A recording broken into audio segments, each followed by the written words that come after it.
A millionaire ignored a boy who shined shoes. But years later, that boy decided his fate. The sun blazed mercilessly over the bustling streets of Buenos Aires as Tomás "Tommy" Herrera knelt on the sidewalk, his worn shoeshine box beside him. Only 10 years old, his small hands moved with precision over a man's expensive leather shoes, polishing them until they gleamed like black mirrors. The man didn't even glance at him, just threw a coin and walked away, muttering about dirt on his cuff. Tommy didn't flinch. He'd heard worse. His eyes flicked to the pharmacy across the street. He had just enough for one more box of medicine. If Mama's cough got worse again tonight, she'd need it. A black luxury car rolled up to the curb in front of the most prestigious hotel on the avenue, Hotel Rivas. Everyone in the neighborhood knew that name. Marcelo Rivas, the man who owned the hotel, the building next to it, and probably half the city. Tommy watched as the driver hurried to open the door. Out stepped Don Marcelo himself, tall, silver-haired and dressed in a suit worth more than most houses. He walked with the kind of confidence only the very rich had. Tommy, sensing opportunity, rushed forward. "Señor, a quick shine? 5 pesos, very fast."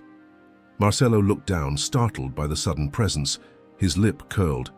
"Out of my way," he snapped. "Don't touch my shoes." "But they'll look like new, señor. I'm very good." "I said no." Marcelo's voice was cold as winter steel. Filthy children shouldn't crowd decent men. He strode past, ignoring the boy completely. Tommy stood frozen, cheeks burning, not from shame, from fury. He clenched the rag in his hand, as if it could strangle the bitterness out of him. Behind him, a woman sitting on a bench gave him a sympathetic look but said nothing. As the limousine door slammed and the car drove off, Tommy whispered, "One day, you'll remember me, Don Marcelo, and I'll decide whether you deserve help."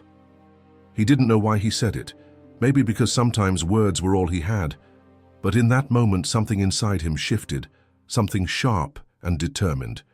It would be years before their paths crossed again, years filled with trials, growth, and secrets neither of them could have imagined.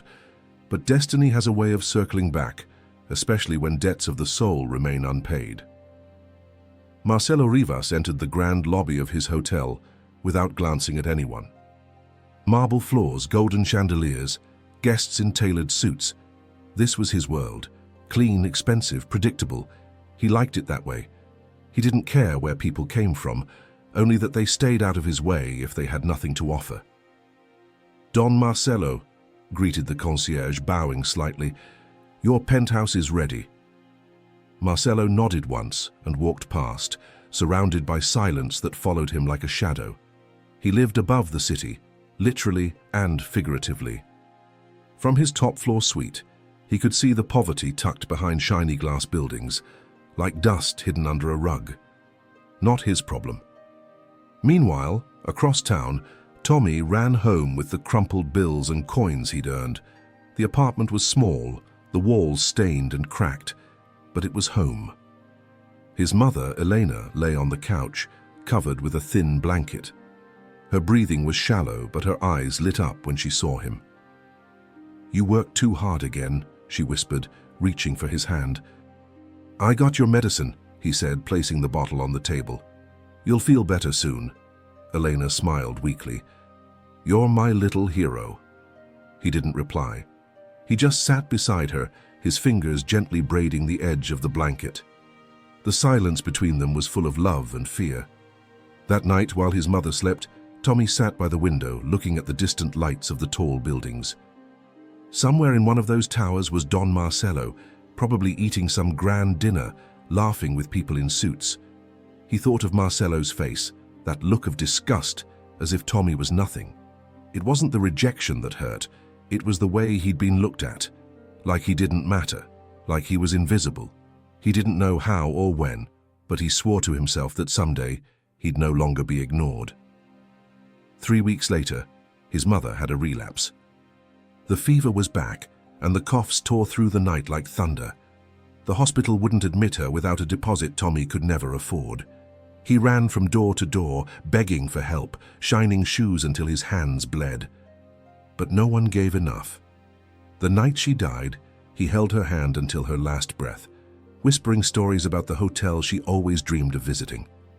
After the burial, Tommy returned to the corner where he used to work, but he didn't shine shoes anymore. He just sat in silence, watching the world go by, eyes older than his years, and then something happened. A stranger approached him, a woman in a dark suit, briefcase in hand. "You're Tomas Herrera?" she asked gently. He nodded, cautious. "I knew your mother," she said, "and I have something for you." Tommy stared, confused, as she handed him an envelope with a name written on it. The name was Marcelo Rivas. Tommy opened the envelope with trembling fingers. Inside was a single sheet of thick paper, a letter, handwritten in elegant script. The scent of perfume still lingered faintly on the page. His eyes scanned the words, unsure if he was dreaming. "Dear Tomas," it began, "if you are reading this, I am gone. I have carried a secret in my heart for too long, and I can no longer take it with me to the grave. Your mother, Elena, was once very close to someone powerful. His name is Marcelo Rivas. I cannot tell you everything in this letter, but I can tell you this. You are not just a boy shining shoes. You have a right to be seen, a right to know." The letter ended with an address, not the hotel, but a private office building downtown. And a final line, "Do not be afraid.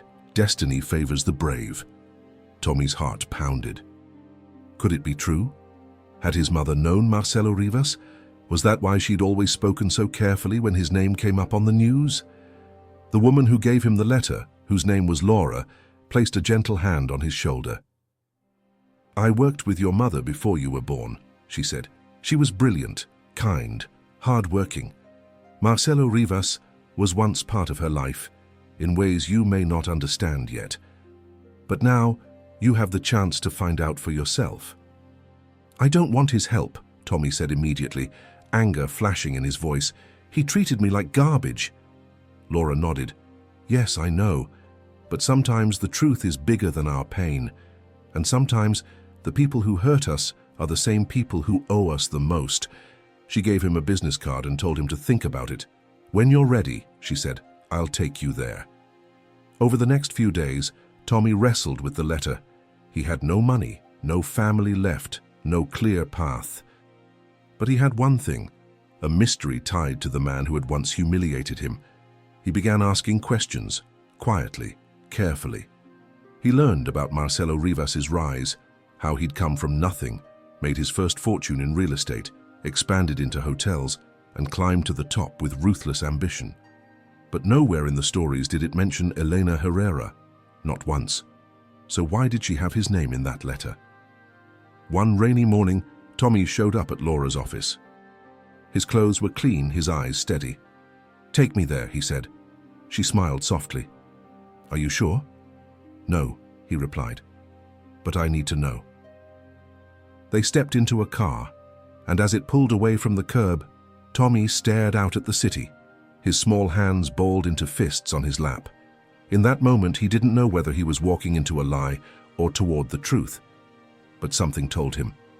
This was only the beginning. The elevator doors opened to a marble corridor with gold accents. Laura guided Tommy through it with quiet confidence. They stopped at a heavy wooden door marked Private Office, Rivas Holdings. She looked down at the boy, straightened his collar gently, and knocked twice. Inside, Marcelo Rivas sat behind a massive desk, reviewing a file with tired eyes. Age had sharpened his features. The once impeccably groomed tycoon now bore the faint lines of stress, though his suit remained flawless. He looked up, expecting a meeting. When he saw the boy, he frowned. "What is this?" he asked coldly. Laura stepped forward.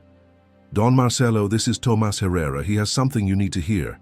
Marcelo's eyes flicked over the boy, disinterested. "I don't recall asking for a street orphan in my office." Laura didn't flinch. "Do you remember Elena Herrera?" Marcelo blinked. The name hit him like a sudden gust of wind.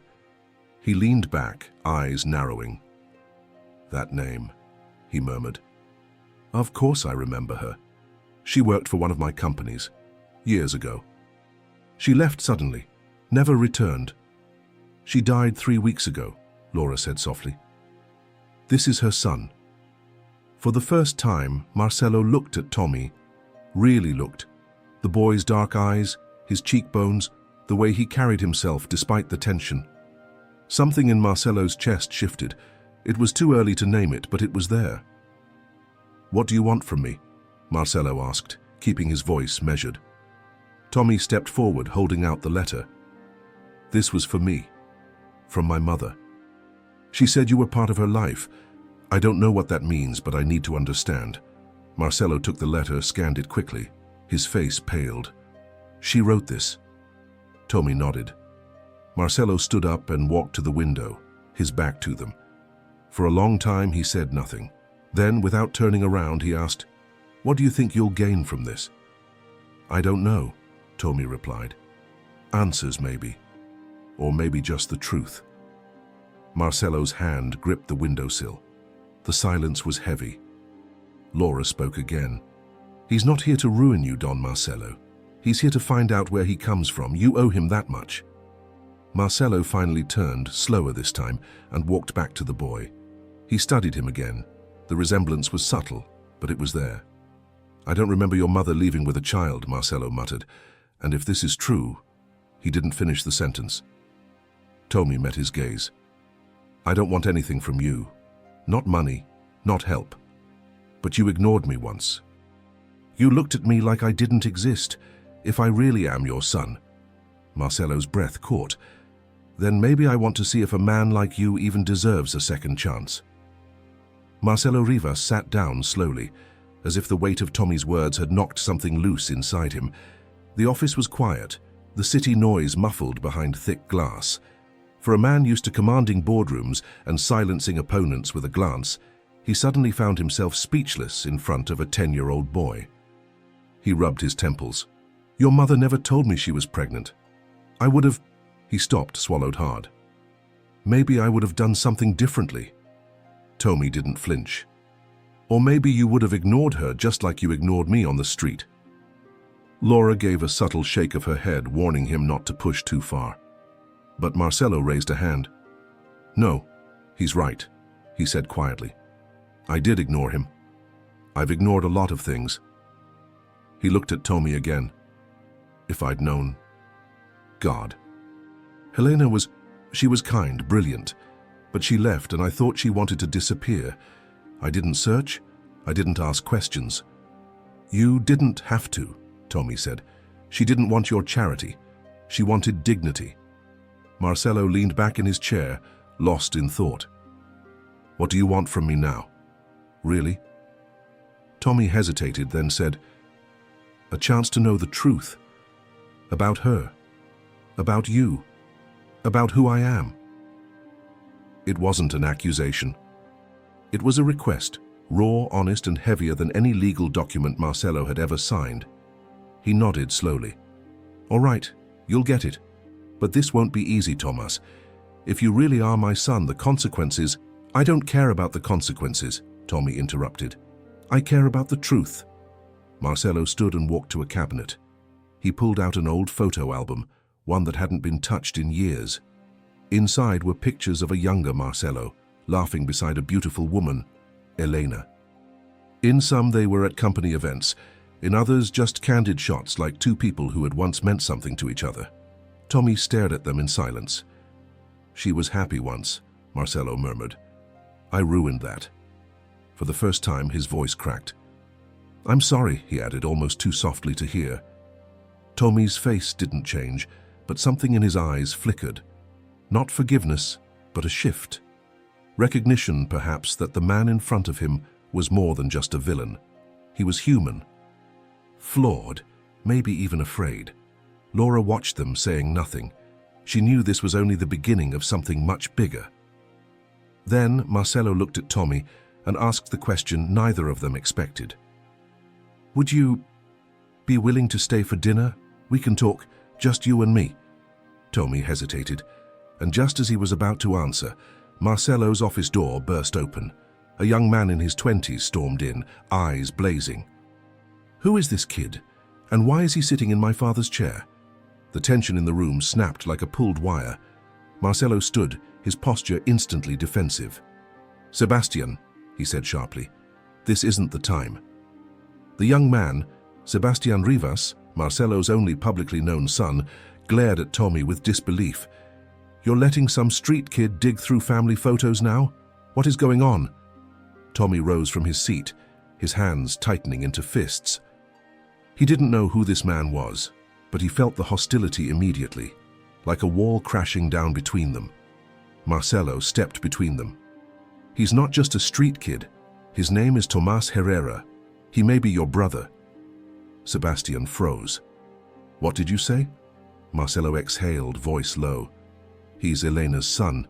I just found out today." Sebastian laughed bitterly. "You expect me to believe that? After 20 years, suddenly you have a secret love child who shows up out of nowhere, and you just invite him in?" "I didn't invite him in," Marcelo replied. "He came looking for the truth, and he deserves to hear it." Sebastian turned to Tommy, stepping closer. "You think you can walk in here and take something that belongs to me?" Tommy didn't back away. "I didn't come to take anything. I came because I lost my mother, and she left me questions." "Your father has the answers." "He's not your father," Sebastian snapped. "Enough," Marcelo barked. The command in his voice silenced them both. "Sebastian, I will not have this conversation in front of him. If you want to discuss this, we do it as a family. Or not at all." Sebastian's jaw clenched. "So now he's family." Marcelo nodded once, firm. "Possibly. We'll confirm it with a test, but I won't deny this boy a chance to understand who he is." Laura stepped forward. "He's not asking for inheritance, he's asking for truth. That shouldn't threaten anyone." But Sebastian's eyes never left Tommy. He saw something there. Something dangerous. Not power. Not money. But potential. A child who looked too much like their father. A child who might change everything. He stormed out, slamming the door so hard a painting trembled on the wall. Marcelo sat down slowly, visibly exhausted. "I'm sorry," he said to Tommy. "He's complicated." Tommy shrugged, masking his nerves. "I'm used to people not liking me." Marcelo looked at him with a strange softness. "You shouldn't be." There was silence between them for a moment, fragile but not uncomfortable. Outside, the city lights blinked on, one by one, as evening approached. Marcelo stood. "Let's have dinner anyway, no pressure, just conversation." Tommy nodded and followed him out. But as they walked down the hallway, unseen behind a glass door, Sebastian made a call, his voice low, tense. "I need you to look into a kid named Tomás Herrera. Find out everything. If he's really my father's son, we have a problem." Dinner was served in a private lounge on the top floor of the hotel, a space rarely used, reserved for foreign dignitaries and celebrities. Tonight it belonged to Marcelo and Tommy. The room overlooked the city skyline, glittering under the night sky like a sea of stars. A waiter brought out dishes Tommy had never seen in person before, perfectly grilled steaks, steamed vegetables arranged like art, a small crystal bowl of chocolate mousse. Tommy sat stiffly at the table, unsure how to act. Marcelo noticed. "You can relax," he said gently. "No one here is going to judge you." Tommy glanced around. "Are you sure? Because that other guy, Sebastian, he looked like he wanted to throw me off the balcony." Marcelo gave a dry chuckle. "Sebastian has always had a temper and a strong sense of territory. I didn't raise him to expect surprises." Tommy picked at the food, then asked, "Did you love my mother?" The question landed like a stone. Marcelo didn't answer right away. He set his wine glass down and leaned back, his eyes turning distant. "Yes," he said at last, "I did. It was years ago. We met when she was working as an assistant at one of my firms. She was brilliant, honest, and she challenged me in ways no one else dared. I respected her, admired her, fell for her." "Then why did she leave?" Tommy asked quietly. Marcelo's expression darkened. "Because I made it impossible for her to stay. I was ambitious, ruthless. I wanted power more than peace. I pushed her away, thinking I'd always have time to fix things later. But when she left, she didn't just walk out of my life. She disappeared." She didn't disappear, Tommy said. She protected me. Marcelo nodded slowly. I see that now. They sat in silence for a moment. Then Marcelo spoke again, his tone softer. What about you, Tomas? What do you want from all this? Tommy looked out the window, thinking. I want to matter. Not just to you, but to myself. I want to stop feeling like I'm invisible, like I have to beg to be seen. Marcelo's eyes softened. You were never invisible. I just never looked in the right direction. It wasn't an apology, but it was close. After dinner, Marcelo showed Tommy the guest room prepared for him at the hotel, a space bigger than the apartment he'd shared with his mother. Plush bedding, soft lighting, a view of the city. I'm not saying stay forever, Marcelo said, but you can stay here a few nights if you want, while we figure things out. Tommy hesitated, then nodded. Okay, just a few nights. As Marcelo left the room, his phone buzzed. A message from Sebastian. We have a problem. That kid isn't just your son. He might have a legal claim you weren't expecting. Marcelo stared at the message on his phone long after the screen dimmed. The words echoed in his mind. Legal claim. He'd spent his life fortifying walls around his empire, preparing for every attack, but never for one that might come from within his own blood.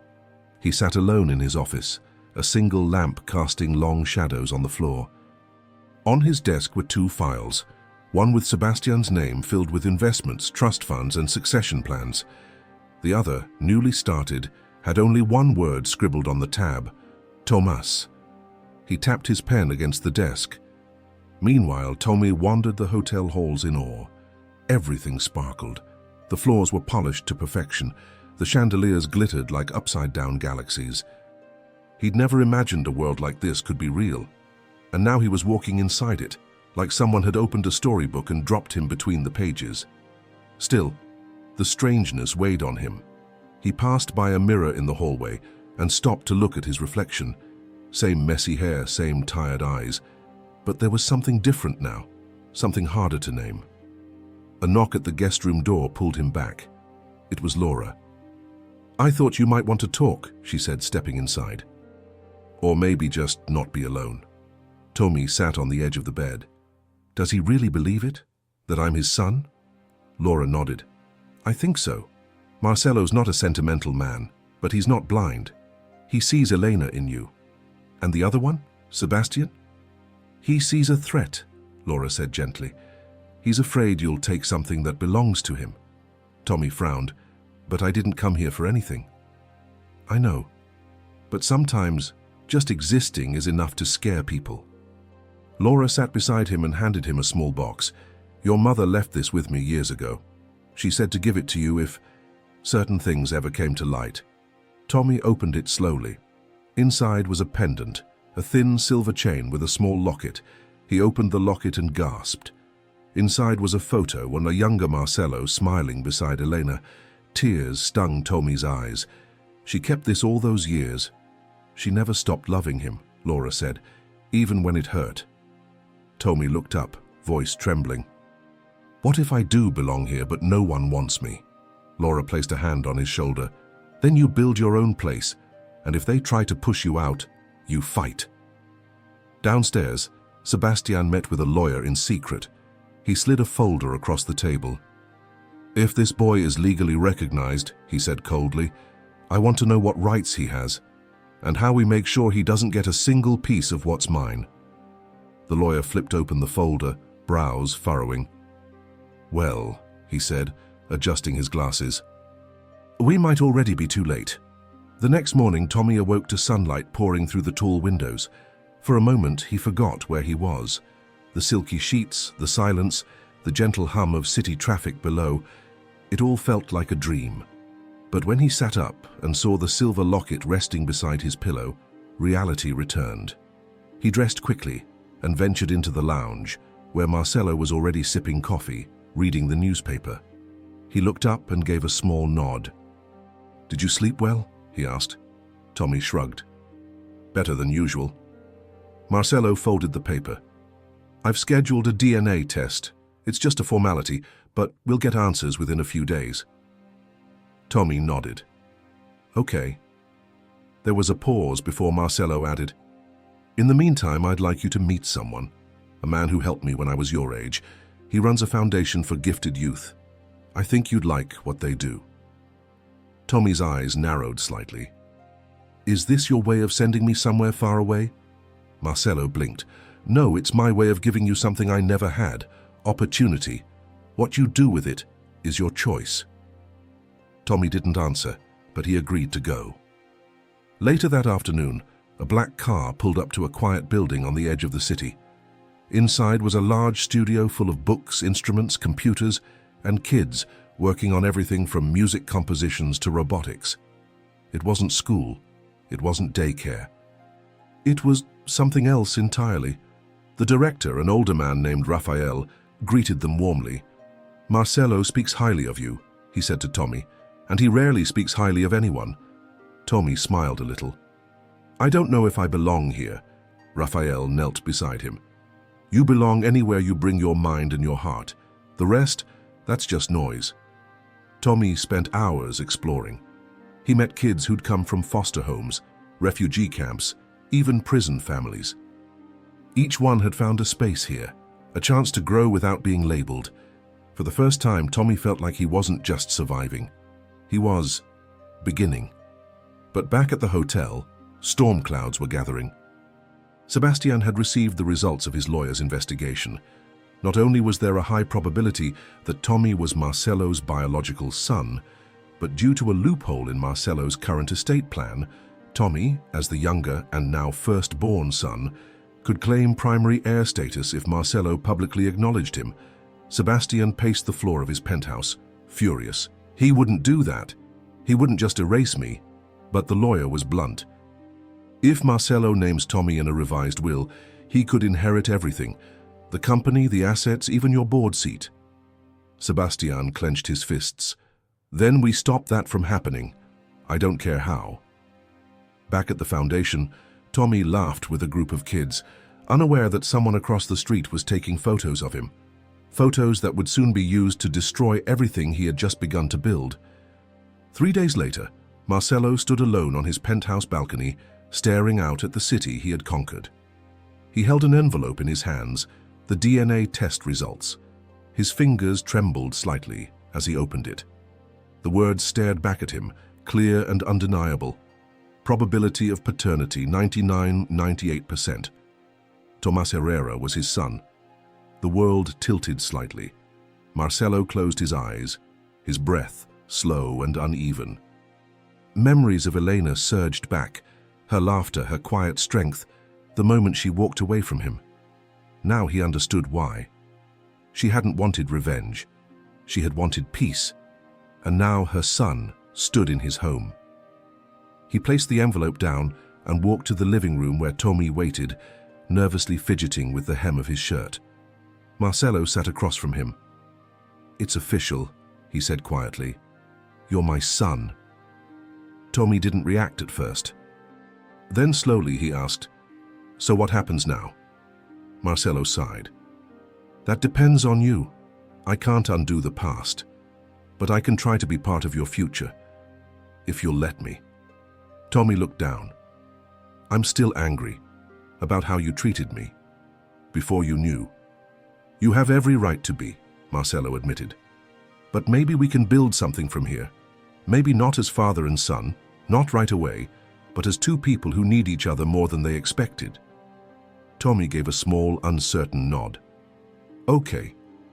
It was a fragile moment, delicate as glass, but just as a flicker of hope settled between them, Laura stormed into the room, phone in hand, her face pale. You need to see this. Now. Marcelo took the phone. On the screen was a news article spreading rapidly online. Secret son of hotel mogul Marcelo Rivas exposed. Allegations of illegitimacy and inheritance scandal erupt.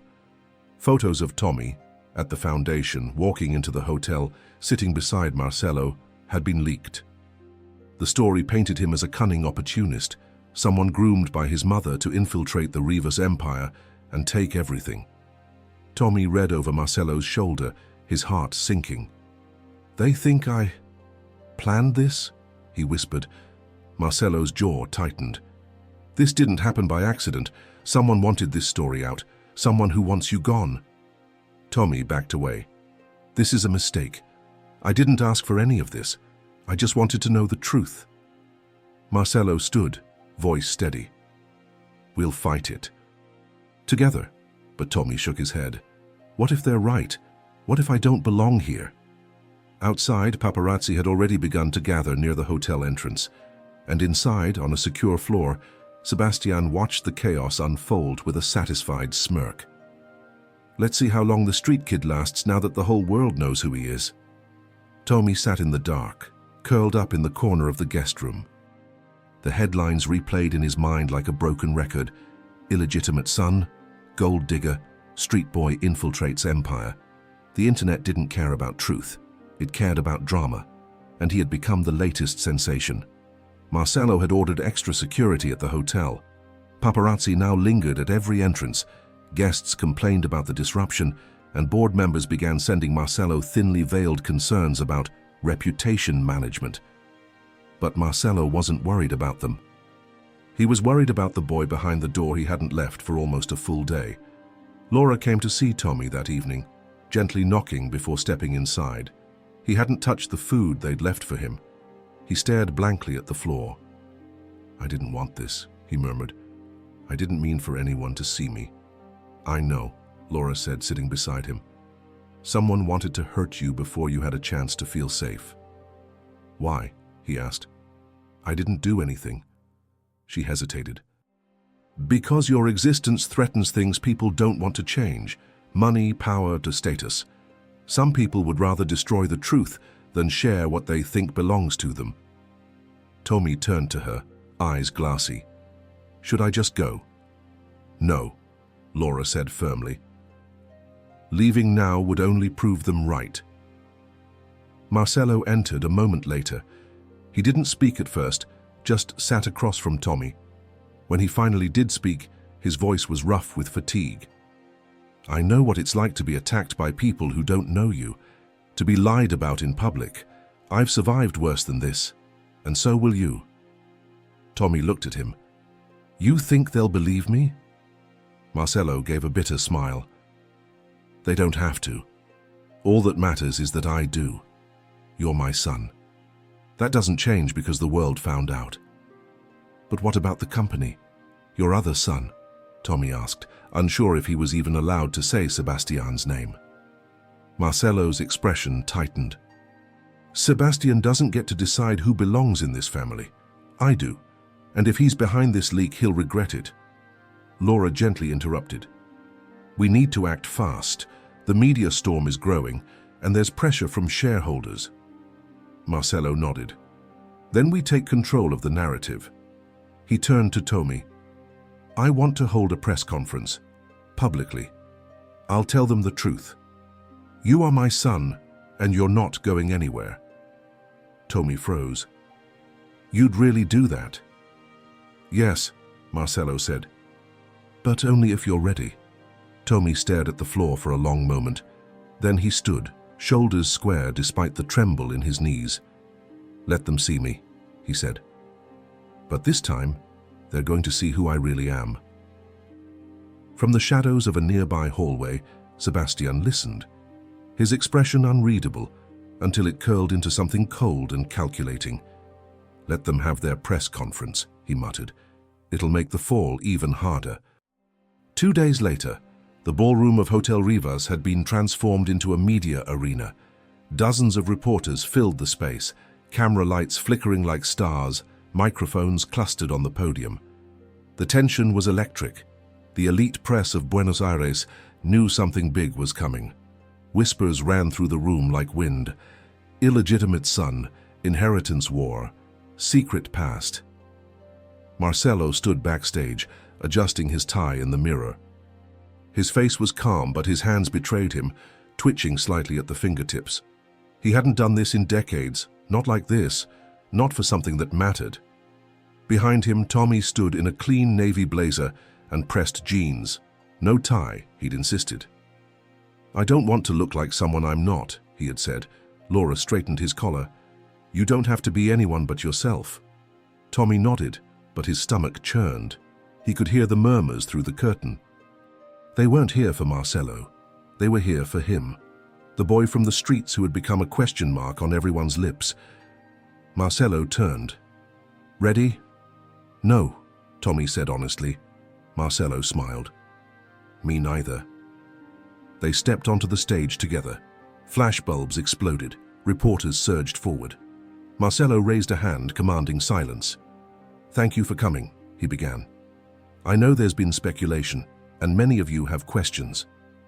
I'm here today to tell the truth, not because I owe it to the media, but because I owe it to someone far more important.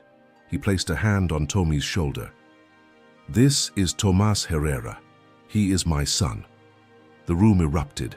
Marcelo continued. Many years ago, I made a mistake. I lost someone I cared about deeply, Elena Herrera. She never told me she was pregnant. I only found out weeks ago, but I've since confirmed the truth. This boy is my blood. And I will not deny him or allow others to slander his name. Reporters shouted questions. Marcelo pointed to one.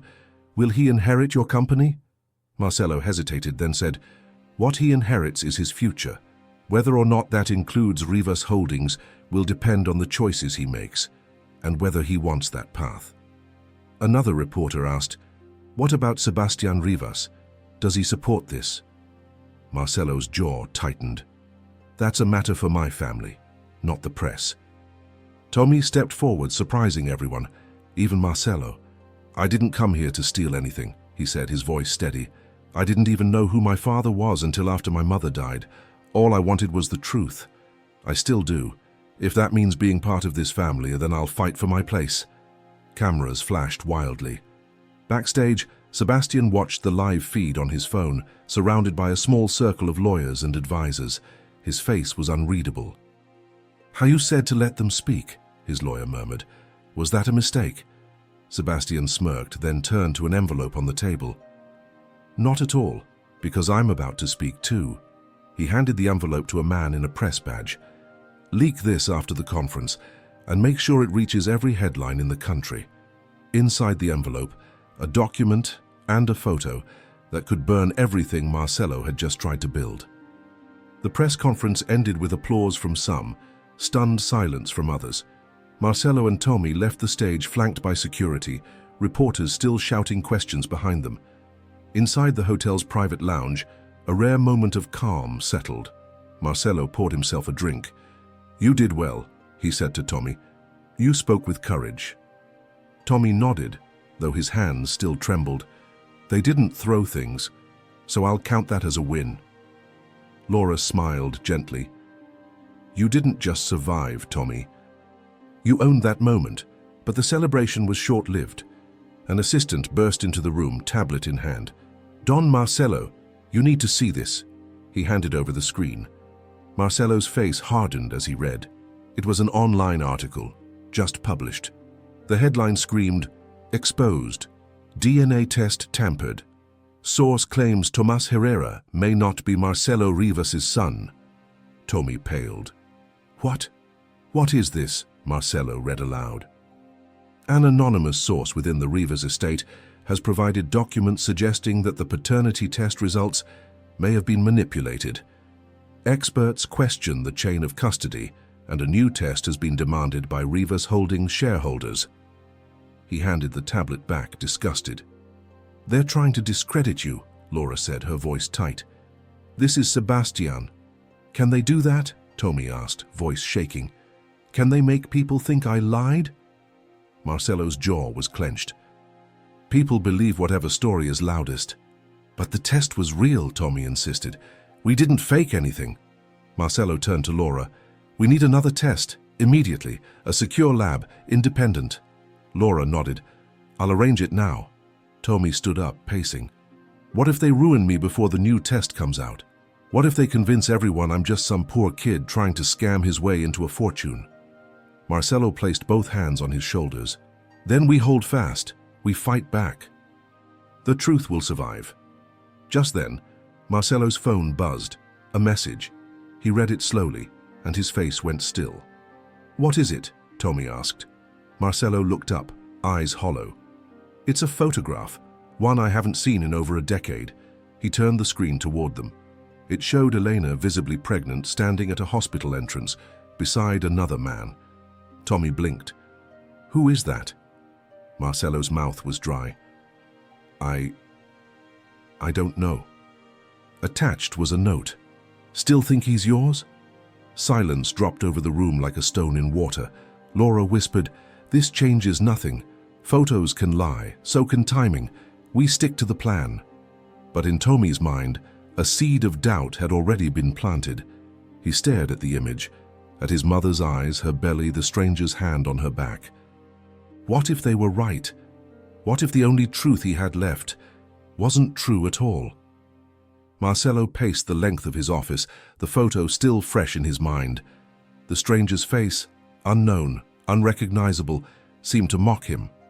Eleanor had never mentioned another man, not once. Had she kept another secret? Or was this a fabrication planted to drive a wedge between him and Tommy? Downstairs, Tommy sat alone in the hotel's reading lounge. He clutched the locket his mother had left him, turning it over in his hand like a charm that could ward off doubt. He stared at the tiny photo of Marcelo and Elena smiling together, trying to remember the stories his mother had told. Had she ever lied to him? Laura found him there. She sat beside him quietly. "Do you think it's true?" he asked after a long silence. "I think someone wants it to be," she said, "and I think that should tell you everything." "But what if she did know another man? What if he'd not my father after all?" Laura met his eyes. "Tommy, what matters isn't who shares your blood. It's who fights for you when the world turns cold. Who stays. Marcelo could have shut the door on you the moment things got hard, but he hasn't." Tommy bit his lip. "And Sebastian, he'll never stop." "No, he won't. But you're stronger than he knows." Meanwhile, Sebastian stood in a sleek downtown office, watching news coverage unfold on a large screen. The leaked photo had sparked speculation across every media outlet. Social feeds buzzed with theories. Was Tommy the heir or an imposter? A woman entered the room, elegant, controlled, and familiar. Her name was Camila Rivas, Marcelo's ex-wife and Sebastian's mother. She had flown in overnight, summoned by her son. "He's losing control," Sebastian said as she kissed his cheek. "This is the moment." Camila sat, crossing her legs gracefully. "Then make sure you don't waste it." Sebastian handed her a folder. "We push for a board vote. Claim Marcelo's instability, his poor decisions, taking in an illegitimate street boy without proof. We'll say it's emotional recklessness, dangerous to shareholders." She skimmed the contents, nodding. "You've learned well. But remember, don't just go after the boy. Go after what he threatens, the legacy." Back at the hotel, Marcelo met with his legal team. "Prepare for a counterstrike," he ordered. "I want the new DNA test expedited, and I want background checks on whoever sent that photo." "Yes, sir," his attorney replied. "But we also received notice. Sebastian has called for an emergency board meeting. Tomorrow." Marcelo narrowed his eyes. "Let him. He wants a war. He'll get one." That night, Tommy wandered the halls again. He ended up at the balcony where he could see the city lights. Marcelo joined him. "You don't have to stay in this fight," he said softly. "You've been through enough." Tommy looked at him. "You're not quitting." "No." "Then neither am I." From the shadows, a hotel staff member watched them. He pulled out a phone and dialed Sebastian. The next morning arrived with grey clouds hanging low over the city, as if the sky itself anticipated a storm. At Rivas Holdings headquarters, the executive boardroom filled with sharp suits, whispers, and eyes that avoided direct confrontation. At the center of it all sat Sebastian, composed and poised, with Camilla at his side, regal and unreadable. Marcelo entered last, Tommy walking beside him like a silent shadow. The room fell still. Marcelo took his seat at the head of the long mahogany table, ignoring the glances. The chairman, a gray-haired man named Esteban Morales, cleared his throat. "This emergency session has been called to address concerns about recent media coverage and the implications on the Rivas brand. Mr. Sebastian Rivas, you requested this meeting. Proceed. Sebastian stood, calm and deliberate. Thank you. I'm here not as a rival, but as a loyal son concerned for our legacy. In the past week, a child has appeared, Tomás Herrera, claiming to be my father's son. While a DNA test has been cited, there are now allegations of tampering. The company's name is being dragged through tabloids, and shareholders are losing confidence. He turned to Marcelo. I ask the board to consider, is Marcelo Rivas still the best steward of this empire? A ripple moved through the room. Marcelo stood slowly. I've made mistakes, but the biggest mistake would be to allow fear to dictate truth. Tomás is my son, and I will prove it, again, through a new and verified test already underway. Sebastian interrupted. And if it proves nothing, what then? Will you still risk everything based on a hunch and a ghost from the past? Marcelo didn't flinch. No. I'll stand on what I know, not what you fear. Tommy remained silent, his eyes darting between the men, the tension suffocating. The board members whispered among themselves. Camilla stood, smiling thinly. With all due respect, Marcelo, this is no longer a personal matter. The integrity of this brand, our hotels, our investors, they demand stability. This boy may be a victim of circumstance, but should a child with no proven ties hold any influence here? Before Marcelo could respond, the doors opened. Laura walked in, holding a white envelope. Sorry to interrupt, she said, her voice clear, but I thought the board might want the results of the new DNA test. Gasps fluttered through the room. Laura handed it directly to Esteban, who opened it with shaking fingers and read silently. He looked up. It's a match, 99.99% probability. Tomás Herrera is the biological son of Marcelo Rivas. Silence dropped like thunder. Marcelo exhaled, but Sebastian wasn't done. That doesn't change the instability this has caused. Tommy finally rose from his seat. Maybe it doesn't, but it shows something else. That I'm not a lie, I'm not a trick, I'm real, and I'm not leaving. A pause. Then Esteban looked at Marcelo. We'll take a vote, not on you, on whether Tomás should be recognized as your successor in training should he choose to accept it. Marcelo turned to Tommy, surprised. Tommy blinked. What does that mean? It means, Marcelo said quietly, they want to know if you're ready to stand beside me. Not as a guest, but as my son, my heir. Before Tommy could answer, Camilla whispered something into Sebastian's ear. His face changed, because Camilla wasn't smiling anymore, and whatever she had just told him wasn't part of his plan. The boardroom emptied slowly, tension trailing behind every departing executive. Some avoided eye contact. Others gave Tommy curious glances, not quite hostile, not yet respectful. Marcelo stayed seated deep in thought, while Tommy stood by the window, watching the city blur beneath the glass. Camilla and Sebastian had slipped out without a word. But it was clear, something had shifted. Laura leaned close to Marcelo. Did you see his face? Sebastian didn't look defeated, he looked blindsided. Marcelo nodded slowly. Camilla said something he didn't expect. Tommy turned. You think she's turning on him? Camilla only serves one interest, Marcelo said, his voice grim. Her own. They returned to the hotel in silence. The suite was quiet, the city noise muffled by thick walls. Marcelo poured himself a drink, then offered one to Laura, who declined. Tommy sat in the armchair, still gripping the locket. You don't have to decide now, Marcelo said to him. The board isn't forcing anything. You can take your time. Tommy shook his head. No, I want it. I don't know what it means yet, but I want to prove I deserve to be in the room. Marcelo smiled faintly. Then you already do. That night, in a private residence on the edge of the city, Sebastian paced the marble floor while Camilla stood by the fireplace, swirling a glass of wine. He was livid. You betrayed me, he hissed. You knew they were going to bring out another test. I suspected, she said calmly. But I didn't come here to protect your ego. I came to protect the family name.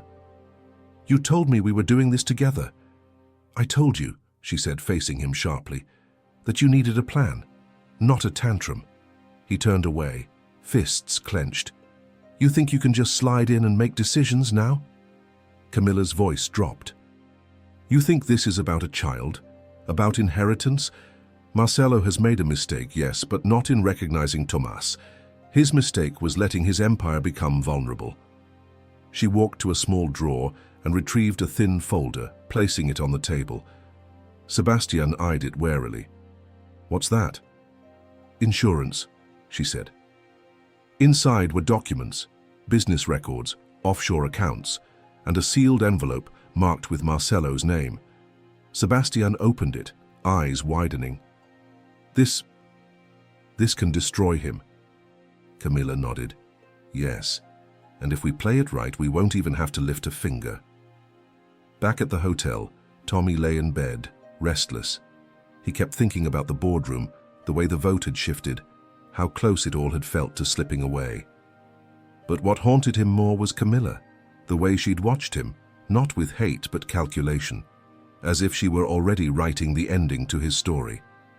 Then his phone vibrated, an anonymous message. You don't belong here.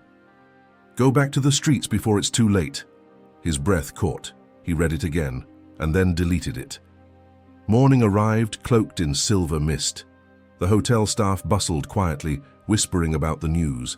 The boy from the street was real. The test had proven it. Some looked at Tommy with awe, others with suspicion, but all of them looked. He was no longer invisible.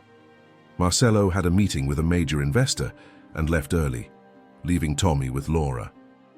They sat in the breakfast lounge, the table between them cluttered with untouched toast and orange juice. Who do you think sent that message? Tommy asked, voice low. Laura hesitated.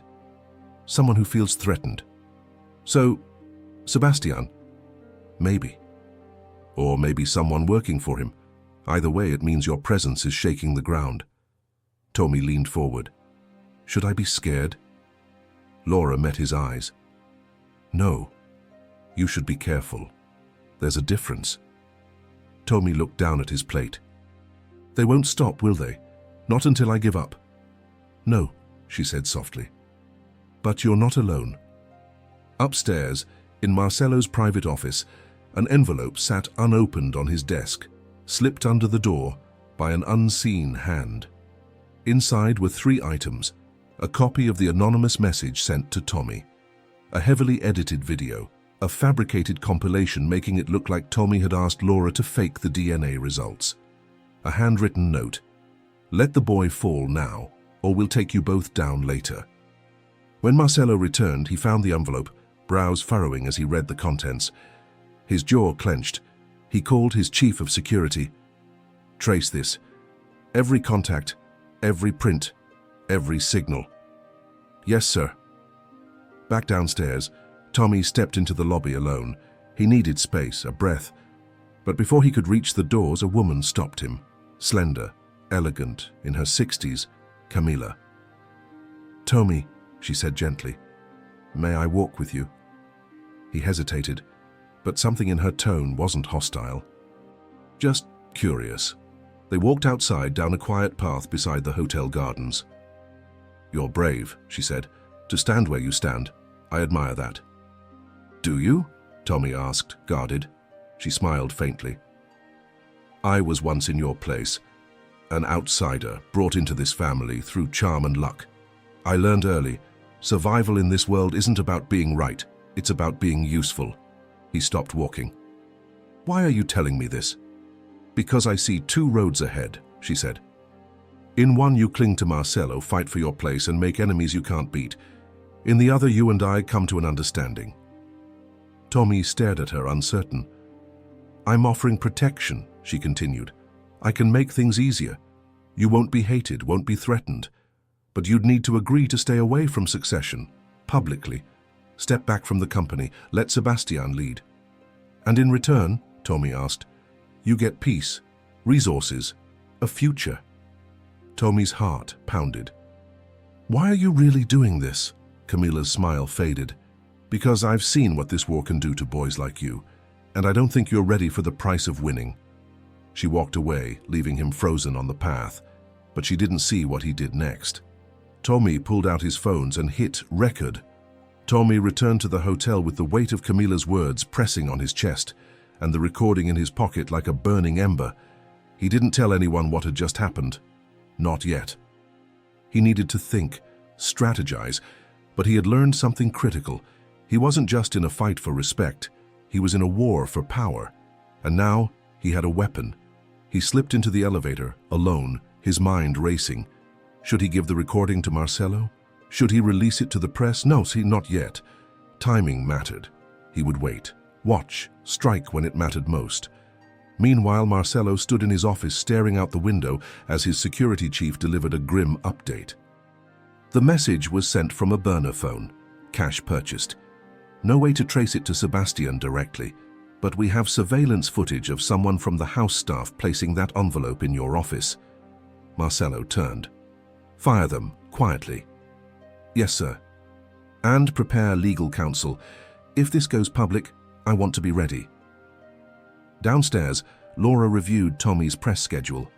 Despite the scandal, there were still journalists requesting interviews, sympathetic ones this time. She was cautious. Tommy rejoined her, quiet but alert. You okay? She asked. Yeah, he lied. She studied him. You're thinking about something. He nodded. Just planning. Before Laura could press further, a hotel employee approached them. Miss Laura, you're needed at the front desk. It's urgent. She stood cautious and turned to Tommy. Stay here. I'll be back in 5 minutes. The moment she left, Sebastian entered the lounge from the other side, flanked by 2 men in suits. He walked straight toward Tommy. Enjoying the spotlight? He asked coolly. Tommy didn't answer. Sebastian leaned down. You think you've won something. My father's pity doesn't equal power. And when this crumbles, and it will, you'll be back shining shoes before you understand what happened. I'm not here to take anything, Tommy said quietly. But if you keep trying to hurt me, I might just decide to fight for it all. Sebastian smirked. There it is, the orphan with teeth. He stood upright, about to walk away, when Tommy spoke again. By the way, he said, Camilla sends her regards. Sebastian froze, just a flicker. Tommy saw it. The name alone had power. You really think she's in your corner? Tommy added. You should ask her what she's offering behind your back. Sebastian narrowed his eyes. What did she say to you? Tommy just smiled. Ask her. Sebastian left quickly, suddenly unsure of his foundation. Later that night, Marcelo and Laura sat with Tommy in the suite. He finally told them about the conversation with Camilla, about the deal she'd offered, about the recording. Marcelo's face darkened. She's drawing the lines for civil war, Laura asked. Do you want to use the recording now? Tommy looked between them. No, not yet. Marcelo frowned. Why not? Because, Tommy said quietly, if I release it now, it makes me a threat. But if I wait, he looked out the window, it makes me kingmaker. The next day, Rivas Holdings announced an official expansion initiative, one Marcelo had planned long before Tommy entered the picture. It was supposed to be a milestone. Instead, it became another battleground. Sebastian attended the press event with a polished smile, playing the dutiful son standing beside his father. Tommy was there too, standing slightly behind Marcelo, watching carefully. Every glance, every handshake was a game of chess. Behind the cameras, Camilla watched from the sidelines like a queen on a balcony, graceful, composed, dangerous. No one knew what she was holding, no one except Tommy. That night, back at the hotel, Marcelo paced the suite as news of the expansion was broadcast across every major outlet. It's not enough, he muttered. They're still questioning my leadership. Laura sat on the sofa, checking headlines. They're waiting for the next scandal. They think your age makes you weak. I built this from nothing, Marcelo growled, and now my own family is trying to carve it up. Tommy stood at the window again, quiet. He turned. Then give them what they're waiting for. Marcelo raised an eyebrow. Excuse me? Stop defending, Tommy said. Start controlling. If you act like this is a fight you didn't ask for, they'll bury you. But if you act like you're the one leading the change, they'll follow. Marcelo crossed his arms. You have a plan? I want to speak at the next shareholders meeting, Tommy said, as your son. Not just to thank them, but to show them I understand what this company means, that I respect what you built, and that I'm not here to destroy it. I'm here to protect it. Marcelo studied him for a long moment. Then slowly he nodded. You're starting to sound like me, he said with a rare smile. No, Tommy replied. I'm starting to sound like who I have to be. Elsewhere in the city, Sebastian met privately with Camila, furious. You told him to step down, he didn't. You told me you'd handle this. Camila poured tea calmly. I am handling it. He just asked to speak at the shareholders meeting. That's not backing down, that's going all in. Camila looked at him sharply. Then let him. If he makes even one mistake in front of them, he loses everything. And if he doesn't? Sebastian demanded. Camilla's voice was cold. Then we make him. Back at the hotel, Laura received a message from an anonymous source, a single image. It showed a blurry scan of a document titled Petition to Amend Succession Rights, Transfer of Heir Privileges, Sebastian Rivas to Tomás Herrera. She showed it to Marcelo. This was leaked, she said, but not by us. Marcelo took the phone, his eyes narrowing. They're baiting him. They want Tommy to get too confident so they can gut him in public. But what if we let them? Tommy said softly. They turned to him. He stepped forward. What if we let them think I'm walking into a trap while we're setting one of our own? Preparations for the shareholders' meeting moved swiftly. Marcelo ensured Tommy had a place on the agenda, listed formally as Tomás Herrera Special Family Address. The title was vague, but that was intentional. Let them wonder. Let them guess. Meanwhile, Camila and Sebastian worked quietly behind the scenes, feeding whispers to influential board members, suggesting that Marcelo's obsession with Tommy was emotional, unstable, even reckless. That the company was vulnerable. That succession had become a circus. Sebastian even arranged a private dinner with 3 of the oldest shareholders, promising stability in exchange for support. He's a child, he said calmly over wine. No experience, no poise. He'll crack under pressure. The old men nodded, murmuring their agreement. They didn't care about bloodlines, they cared about returns. What Sebastian didn't know was that one of the waiters serving them that night worked for Marcelo, and every word had been recorded. Back at the hotel, Tommy trained, not in boxing or business jargon, but in composure. Laura helped him rehearse every line of his speech, then forced him to abandon the script. Speak from the truth, she said, not the paper. Truth cuts deeper. Marcelo watched him closely during those sessions. The boy who once begged to shine his shoes had transformed into something neither of them expected, calm, sharp, and absolutely determined. The night before the meeting, Marcelo called Tommy into the private lounge. I need you to understand something, he said, pouring 2 glasses of water, setting them on the table between them. Tommy sat across from him. I'm listening. Power, Marcelo said slowly, is not just about money or control. It's about narrative. People follow what they believe, not what's true. And tomorrow, they'll believe whatever you show them. Tommy nodded. Then I'll show them who I am. Marcelo looked proud. Just be ready. If you win tomorrow, you won't be the outsider anymore, you'll be the threat. And if I lose? Marcelo leaned forward. Then they'll forget you ever existed. Tommy didn't blink. Then I won't lose. The next morning, the Rivas Holdings auditorium was packed. Executives, shareholders, press, and curious insiders packed into leather chairs, murmuring as the agenda began. Sebastian arrived in a tailored charcoal suit, Camila beside him like a queen at court.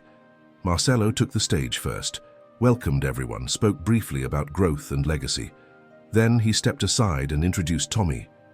A few people chuckled under their breath, but Tommy walked up with steady feet and clear eyes. He reached the podium, looked out at the crowd. He didn't speak immediately, then softly, "I was 10 years old the first time I saw this building. I wasn't invited. I wasn't welcomed. I was just a boy with a shoe-shine box, looking for enough change to buy medicine for my mother. That day I was told I didn't belong." Silence settled. "But here I am." He paused. "And if I've learned anything since then, it's that you don't have to be born inside a legacy to respect it. You just have to survive long enough to earn it."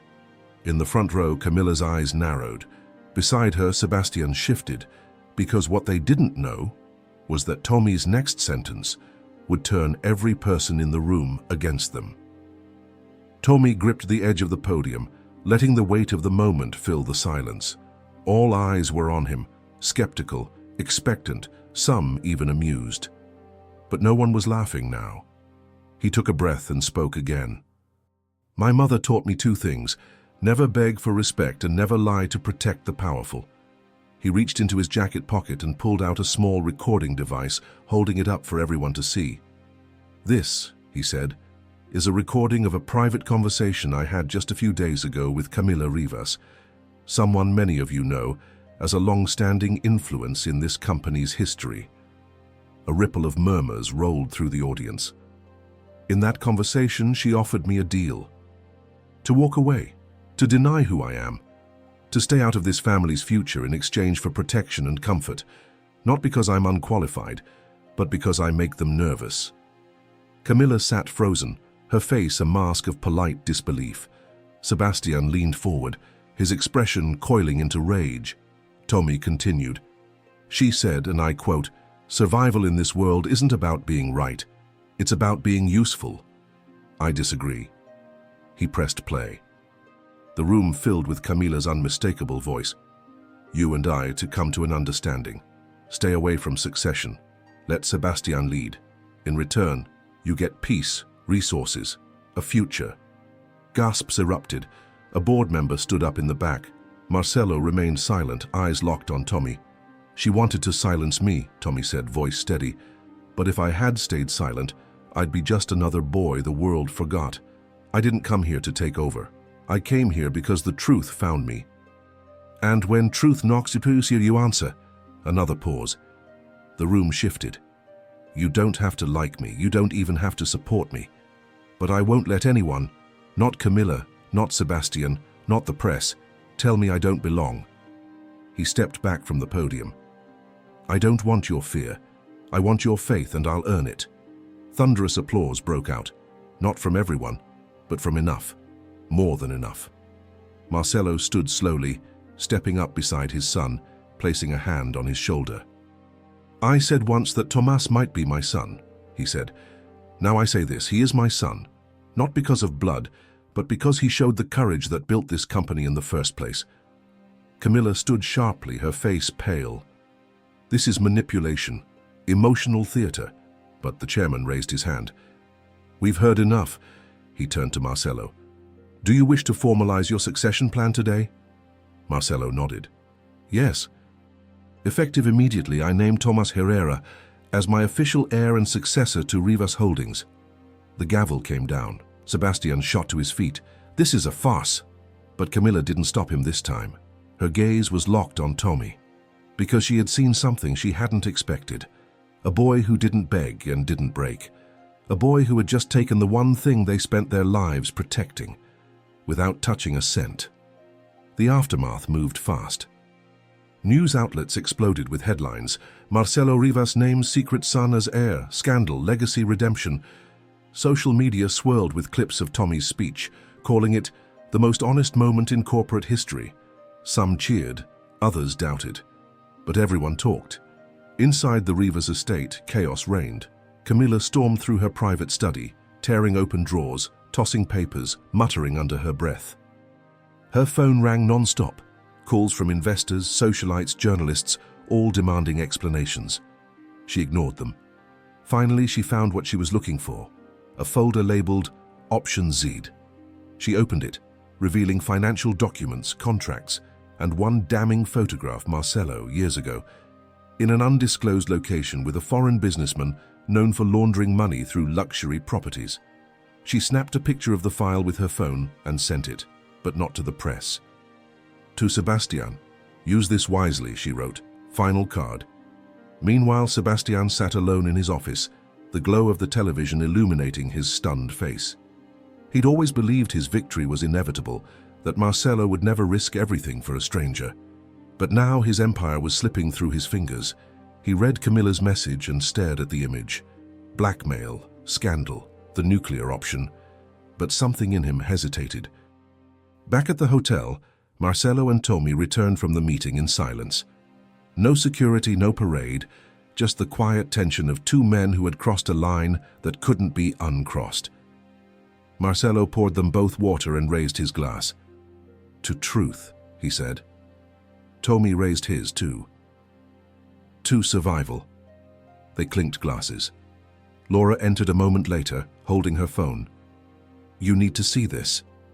She showed them the screen.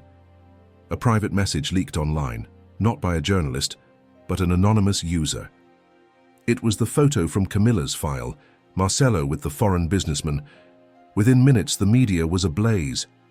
"Rivas' legacy built on dirty deals?" Marcelo's face turned cold. "That photo is 20 years old. It proves nothing." "But it casts doubt," Laura said. "And right now, doubt is poison." Tommy sat, eyes narrowing. This was Camilla, or Sebastian. They're cornered. Marcelo nodded. "They're trying to drag us down with them." But Tommy stood. "Then we don't play defense. We expose everything." Marcelo frowned. "That could burn us both." Tommy's voice didn't waver. "Not if we're honest. If we own it." He turned to Laura. "We leak the whole story. Not just the photo. The truth behind it. Everything they tried to use as a weapon. We turn into a confession." Laura's eyes widened. "That's dangerous." Tommy nodded. "But it's real. And the truth hasn't failed us yet." That night, Tommy posted a video. It was simple. No script, no edits. "My name is Tomas Herrera. And this is the story of how I found my father and the truth they didn't want you to hear." The video began to go viral, and in Sebastian's office, his phone lit up with comments. Not praise, but pity. Tommy's video swept through the internet like a wave, raw, honest, undeniable. In it, he told the story from the beginning. His mother, the shoe shine box, the humiliation, the letter, the tests, the threats. He spoke plainly about Marcelo's past, the mistakes, the money, and even the photo.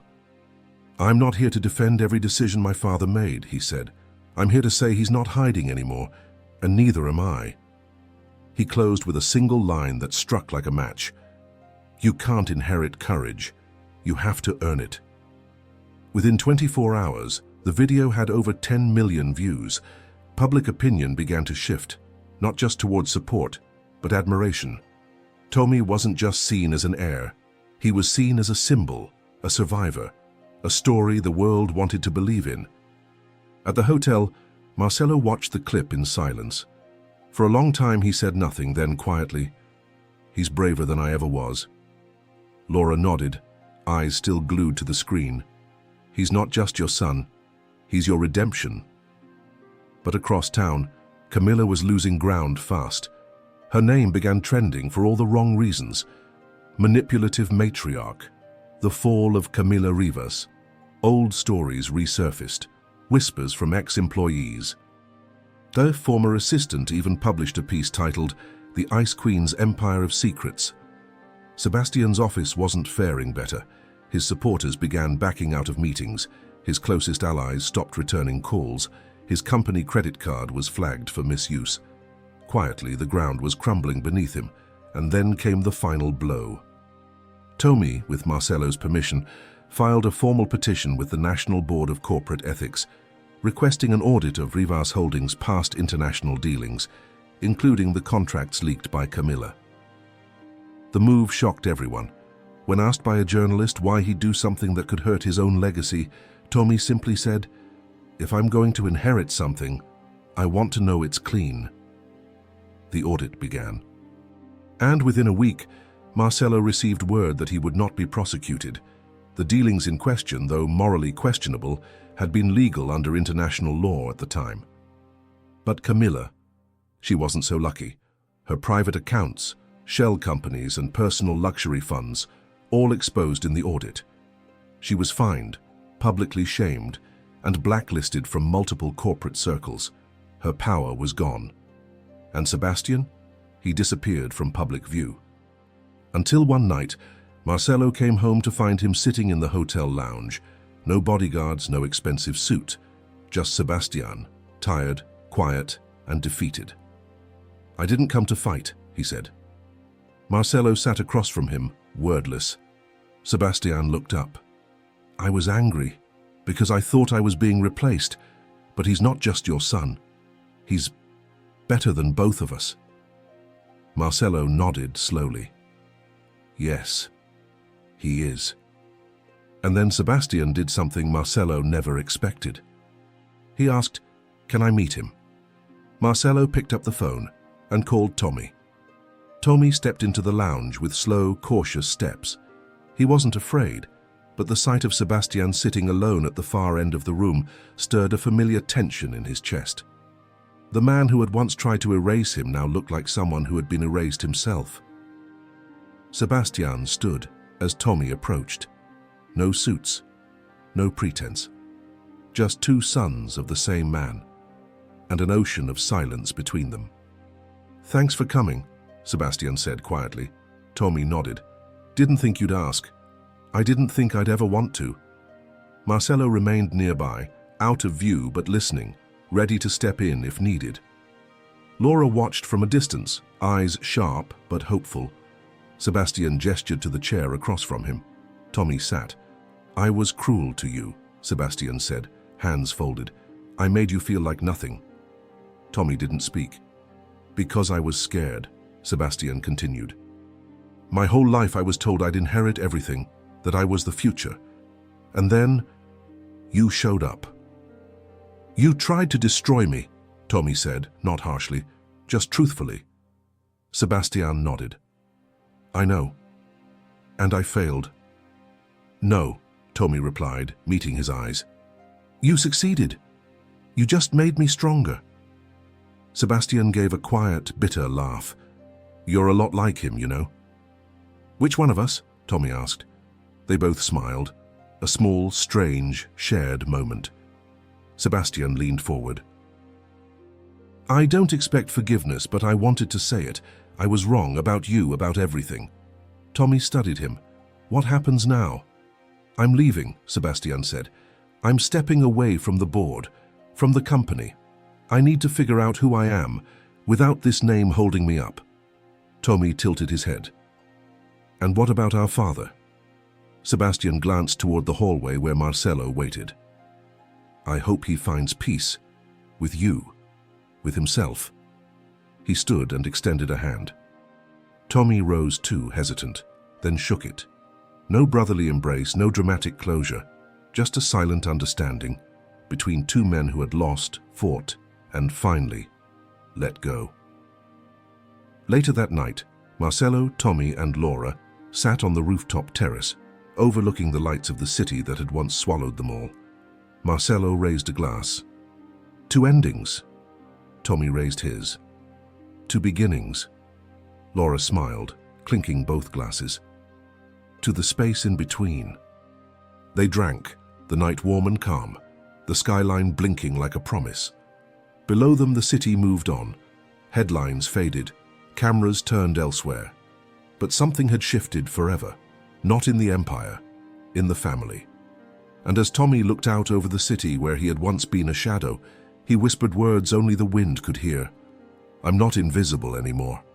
And in that silence, something in the world finally healed. 3 months later, the Rivas Holdings headquarters unveiled a new branch initiative, the Herrera Foundation for Opportunity, a scholarship and mentorship program aimed at supporting underprivileged youth across Argentina. It was Marcelo's idea, but it was Tommy's vision. The launch event took place in the very courtyard where Tommy had once shined shoes. Cameras flashed, but this time he stood in front of the microphones with confidence, not fear. His voice carried the weight of experience, not entitlement. He spoke not about power or legacy, but about possibility. "Some of us aren't born into rooms like this," he said. "We fight to be seen, and sometimes all it takes is one person willing to open a door." The applause was sincere. Marcelo watched from the side, arms crossed, eyes filled with pride that he'd long thought he no longer deserved. Laura stood beside him, smiling gently. "You gave him your name," she whispered. "But he gave you your future." Marcelo nodded, speechless. After the ceremony, Tommy walked the perimeter of the old square. It still looked the same: cracked pavement, a few rusted benches, a fading mural of a forgotten hero. He passed the corner where he used to wait, polish in hand, head down. A small boy sat there now. Same ragged shirt, same quiet desperation. Tommy knelt down. "Hey," he said softly. The boy looked up, startled. "You need anything?" Tommy asked. The boy shrugged. "Just trying to earn." Tommy smiled, reached into his coat and pulled out a business card. "Come by this address, ask for Laura. Tell her Tommy sent you." The boy stared, unsure. "Why?" "Because someone once gave me a chance when no one else would. Now it's my turn." He walked away, the boy still holding the card. Back at the hotel, Marcelo sat in his office. A quiet place now, less imposing. Sebastian had sent a letter from overseas, updating on his travels, his new work, his therapy. There was no bitterness in his words, only distance, and something close to peace. Marcelo placed the letter in a drawer and locked it. Later that evening, he found Tommy in the kitchen, attempting to cook. "You're burning it," Marcelo said. "I meant to burn it," Tommy replied. They laughed, a rare sound that had become more common between them. Marcelo picked up a second spatula. "Let's fix it together." As they stood side by side at the stove, the past no longer loomed. Dad simply existed, like the foundation of a house, necessary but no longer defining. Outside, the city pulsed with life. Lights flickered, cars rushed by. But in that moment, nothing moved faster than time healing what pride had once broken. Tommy turned to his father. "Do you ever think about that day?" he asked. Marcelo didn't need to ask which one. "Every day," he said, "and I thank God I looked back." They plated the food, half-burned, oddly shaped, perfect. Because it wasn't about what they were making, it was about what they'd finally made together, a family,